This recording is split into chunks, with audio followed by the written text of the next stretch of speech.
Assalomu alaykum hammaga o'rtoqlar. Bugun sizlar bilan weekly outlook videosini olamiz, ya'ni o'sha para и goldni qanaqa yo'nalishda ketmoqchi bo'lganini bu hafta.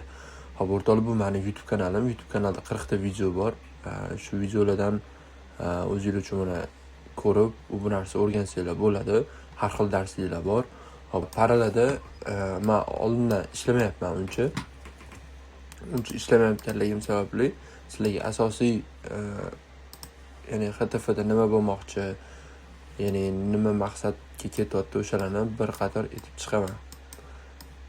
Xo'p, ko'rib turibmiz, GoBusD Daily'da mana bu low'imizni yechib chiqqan. Undan keyin mana bu yerga low'da yechgan, Daily'da endi mana bu low'da ham yechgan. Endi qaranglar, ularning maqsadi tepadagi zonalar ekan. Ya'ni sell saytlarni yechgan holatda, mana sell saytlarni yechgan holatda buy sayt tomon harakat qilyapti ekan. Hop, mana shu holatida turganida bizada qora shamcha chiqqan, ya'ni bu haftaniki, yangi haftaniki, bu kunniki deganim. Hop, endi bizda Daily'da mana bu nuqtamizni FV ga qoldirilgan, ko'rib turibmiz. FV ga qoldirilgan bo'lsa, narx shu FV ga kelgandan keyin biza chiroyli atkat kutib, mana shu buy saytlargacha ishlashimiz mumkin bo'ladi. Hop, H4da mana holatda ekan. Shular hammasini ko'ramiz. H4dan xuddi shunaqa, misol hayda yechgan, haydan keyin narx low'da yetsa, ana undan keyin biz buyga harakat qilib ko'rsak bo'ladi. Bu yerda misol premium discountga ishlatsak ham narx xuddi shu zonani beradi. Hozir bu yerda hech qanaqa buy zona yo'q, shuning uchun mana bu zonani kutib turib, ya'ni Daily'dagi zonani kutib turib, keyin biz savdoga kirganimiz yaxshi. Shunda biz sell sayt yechilgan hisobini olsak, buy saytga target qilamiz. Mana sell sayt yechilgan, ikkita buy sayt bizda manzil bo'lib kutib turibdi. Shu sabab entry mana shu nuqtalardan bo'lsa, bizda yaxshiroq, chiroyliroq entry chiqadi. Mana shu nuqtalar qizuvroq. Ya'ni bu HTFda xuddi shunaqa holatda turibdi. Hop, endi EURUSD ni ko'ramiz.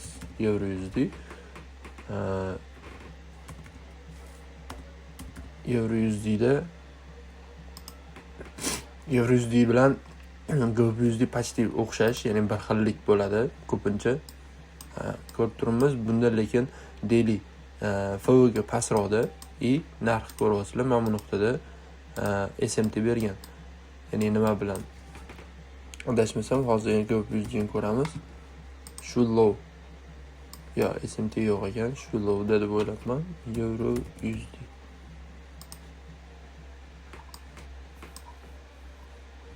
bu ham xuddi shu holat, ko'rib turibmiz.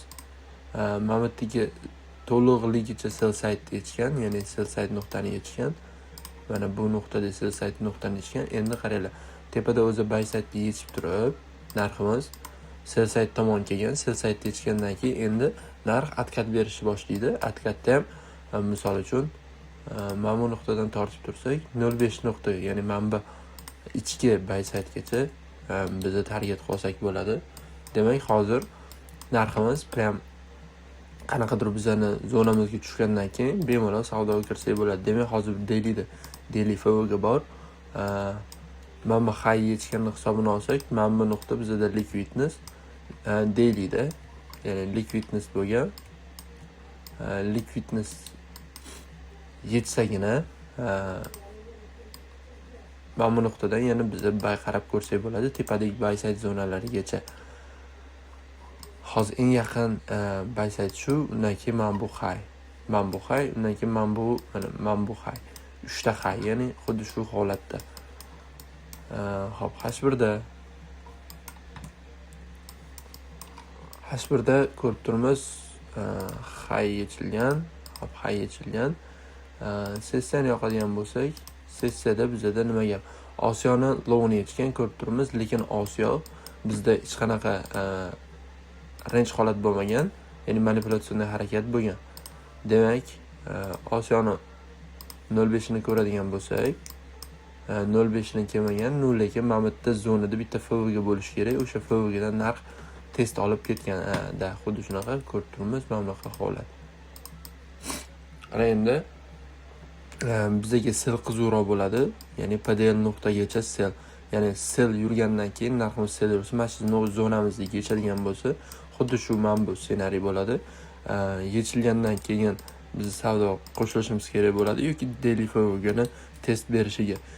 Ko'pincha holatda daily FVG'ni test beradi, ana shundan keyin narximiz ketib qoladi.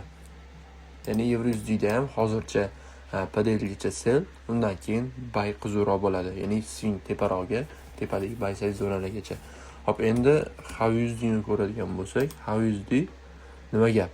HUSD da men bitta narsa ayta olaman. Hozir sizlarga ko'rsatib ham beraman shu narsani. Sessiyani o'chiradigan bo'lsak, mana bu nuqtamizda ko'rib turibsizlar, buy side nuqta yechgan. Ya'ni liquidness yechilgan buy side. Ana bu yechilgandan keyin bizda mana bu nuqtalar bizda sell side nuqta bo'lib qoladi. Ya'ni sell side nuqta bo'lib qolgandan keyin narximiz обязательно o'sha sell side nuqtalarga kelib beradi. Ya'ni lovlarni ko'rasizlar, mana bu nuqtada, ya'ni bizda qiziq zonalar bor. Endi mana bu tepadan narximiz yechib tushyapti, FVG'ga test qilib tushyapti. Mana bu nuqtani ko'rish kerak. HUSD ga kiramiz. HUSD da mana shu nuqtada nimadir bo'lsa ko'ramiz. Hech nima yo'q. HUSD swingga qaraydigan bo'lsak, swing emas, biza yo'nalish qaraydigan bo'lsak, bizaga sell qiziqroq, ya'ni mana bu premium discount ko'rasizlar, narx premium zonaga chiqyapti, ana undan keyin reaksiya beryapti. Ana shu sabab ham bizaga sell qiziqroq bo'ladi. Hop, endi mana bu nuqtani ko'rsak, bu nuqta mana shu nuqtada adashmasam, mana yechmagan. Endi HUSD ga o'tamiz. HUSD da xuddi shu nuqta bizda yechilmagan. Bunda ham HUSD